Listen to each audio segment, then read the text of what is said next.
सोने की चिड़िया कैसे बन गई कागज की पुड़िया। 8 साल की लूट, इकोनॉमी कैसे होगी मजबूत। Hello friend, welcome to my YouTube channel digital Deepak 2.0। क्या भारत फिर से बनेगा सोने की चिड़िया? क्यों कहते थे लोग भारत को सोने की चिड़िया? आइए जानते हैं। जानने से पहले अगर चैनल में नए हो तो चैनल को सब्सक्राइब कर लो और बेल आइकन को दबा लो। हमारे खुद की गलतियों की वजह से आज भारत इतना ज्यादा गरीब है। आज के भारत को जानने से पहले हम पहले के भारत को जान लेते हैं। भारत का आर्थिक विकास सिंधु घाटी सभ्यता से आरंभ माना जाता है। सिंधु घाटी की सभ्यता मुख्यतः व्यापार पर आधारित प्रतीत होती है, जो यातायात के प्रगति के आधार पर समझी जा सकती है। लगभग 600 वर्ष पूर्व महाजनपदों ने चिन्हित सिक्कों को ढालना स्टार्ट कर दिया था। 300 ईसा पूर्व मौर्य वंश के चंद्रगुप्त मौर्य ने अखंड भारत का उदय किया। उन्होंने ही अखंड भारत का एकीकरण किया था। हमारे इंडिया को सोने की चिड़िया क्यों बोला जाता था? क्योंकि पहले के टाइम में हमारे यहाँ लघु उद्योग हो या बड़े से बड़ा उद्योग लोग खुद से करते थे, और 1700 ईस्वी से पूर्व भारत को सबसे बड़ी अर्थव्यवस्था माना जाता था। भारत विश्व का सबसे धनी देश था। उस टाइम भारत की जीडीपी 32% थी। हमारे भारत को सोने की चिड़िया क्यों माना जाता था? क्योंकि हमारे देश में सबसे ज्यादा मसाले का उत्पादन होता था। मसाले के साथ साथ आभूषण का सबसे ज्यादा उत्पादन हमारे देश में ही होता था। ये मान सकते हो कि सबसे ज्यादा कच्चे माल का उत्पादन हमारे इंडिया में ही होता था। जब अदर देश हमारे इंडिया से व्यापार करने लगे, हमारा देश ईरान, इराक, रोम, कुवैत, मिस्र जैसे अनेक राज्यों से व्यापार करता था। पहले के लोग अपनी जरूरत के हिसाब से व्यापार करते थे। अगर हमारे देश में मसाला है, अगर उनके देश में दूसरी चीज है, तो उससे वो चीज ले लेते थे और हम उनको वो चीज दे देते थे। लेकिन हुआ क्या कि हमारे देश के जरूरत के अकॉर्डिंग उनके पास चीजें नहीं मिलती थी, तो वो सोने की मुद्राएं दिया करते थे। यहाँ से जहाज जाता था मसाले लेके, आभूषण, कपड़े लेके, और वहां से जहाज सोने से भरा हुआ आता था। इसी वजह से हर छोटे से छोटे घर में सोने के सिक्के पाए जाते थे। बहुत ज्यादा मात्रा में हमारे यहाँ सोना इकट्ठा हो गया था। अब ये चीज विदेशियों को पता चल गया। सबसे पहले हमारे देश में महमूद गजनबी आया, जिसने हमारे देश में आक्रमण किया। पहले ही आक्रमण में उसने 8.5 लाख सोने के सिक्के ले गया था। एक सिक्के का वजन 120 ग्राम होता था। मतलब 8.5 लाख सिक्के का वजन 1,02,000 किलो। इसकी आज के टाइम में कीमत अगर निकाली जाए तो 51,000 करोड़ रुपए निकलेगा। लेकिन वो रुका नहीं, एक के बाद एक 17 उसने आक्रमण किए हैं हमारे देश में। 17 बार वो भारत आया और 17 बार ही कुछ न कुछ लेके गया है।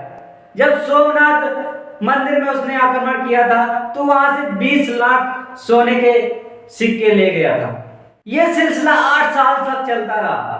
कभी गजनबी आ रहा है, कभी गौरी आ रहा है, कभी मोहम्मद तुगलक आ रहा है, कभी कोई आ रहा है, कभी कोई आ रहा है। ऐसा करते करते 8 साल तक हमारे देश को लूटा गया।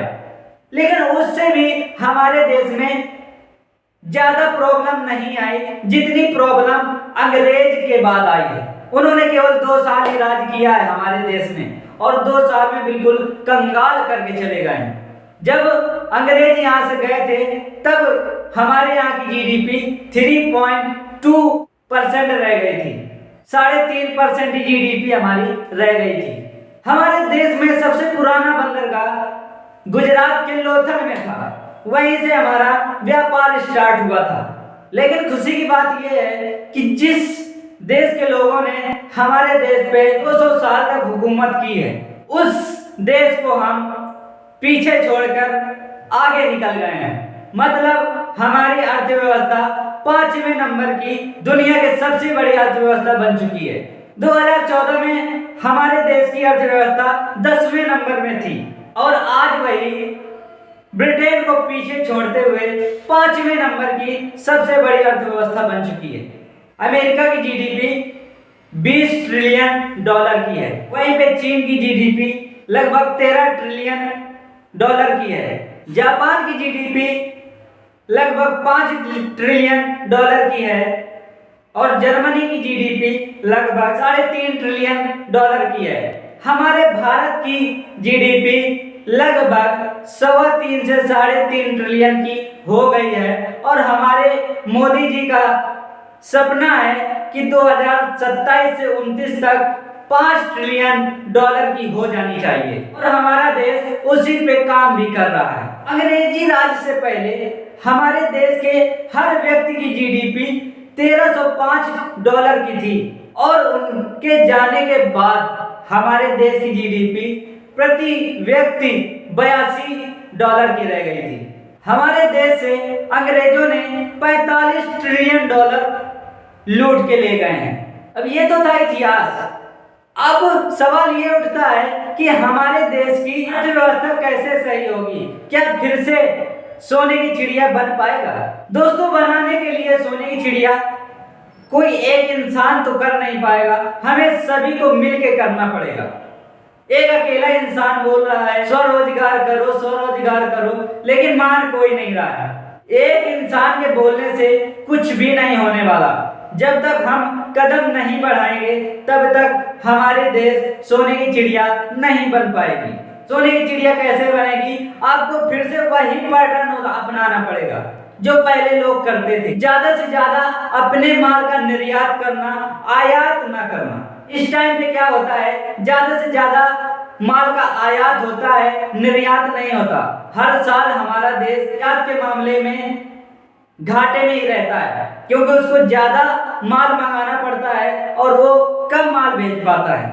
मोदी जी के आने के बाद हमारे देश में काफी सारे चेंजेस हुए हैं। वो कहते हैं कि कोई भी काम करो लेकिन खुद का करो। हमारे देश ने एक बहुत बड़ी सफलता हासिल भी कर ली है। विक्रांत जहाज का तो नाम सुना ही होगा आपने। विक्रांत सिर्फ हमारे इंडिया ने ही बनाया है, इंडिया के लोगों ने ही बनाया है और उसमें जितना भी चीजें लगी है वो इंडिया में ही असेंबल हुआ है। ऐसा पहली बार हुआ जो इंडिया के लोगों ने इंडिया की चीज को बनाई हो और वहां पे इंडिया का ही सामान लगा हो। ये बहुत बड़ी हमारे लिए सफलता है क्योंकि हमारा देश अब मेक इन इंडिया के तरफ बढ़ रहा है और काम भी कर रहा है। अब आपको भी जागरूक होने की जरूरत है, आपको भी काम करने की जरूरत है। आप भी दूसरे देशों के प्रोडक्ट को बहिष्कार कीजिए, अपना स्वदेशी अपनाइए क्योंकि देश का पैसा अगर देश में ही रहेगा तो अपने आप इकोनॉमी बढ़ेगी और हमारा देश फिर से सोने की चिड़िया बन जाएगा। मोदी जी के आने के बाद 5 बड़े चेंजेस हुए हैं। बीते कुछ सालों में कई आर्थिक सुधार हुए हैं। मेक इन इंडिया और डिजिटल इंडिया जैसी पहल भी हुई है। डिफेंस सेक्टर की मैन्युफैक्चरिंग में भारत सक्षम हुआ है। कोरोना के बाद मार्केट ने तेजी पकड़ी है। कोरोना के बाद एक्सपोर्ट में इजाफा हुआ है। एसबीआई इकोनॉमी रिपोर्ट के अनुसार 2027 तक भारत देश की चौथी सबसे बड़ी अर्थव्यवस्था बन जाएगा और 2029 तक जापान को भी पीछे छोड़ते हुए देश की तीसरी सबसे बड़ी अर्थव्यवस्था बन जाएगा। लोग बोलते हैं अगर ऐसे ही चलता रहा तो देश में मंदी आ जाएगी, भुखमरी आ जाएगी, लेकिन हमारे वित्त मंत्री सीतारमण जी ने कहा है कि देश में मंदी जैसी कोई सिचुएशन नहीं है, न ही आगे चल के आएगी। हमें गर्व होना चाहिए कि ऐसे देश में रह रहे हैं जहां का राजा फिर से सोने की चिड़िया बनाने की सोच रहा है देश को।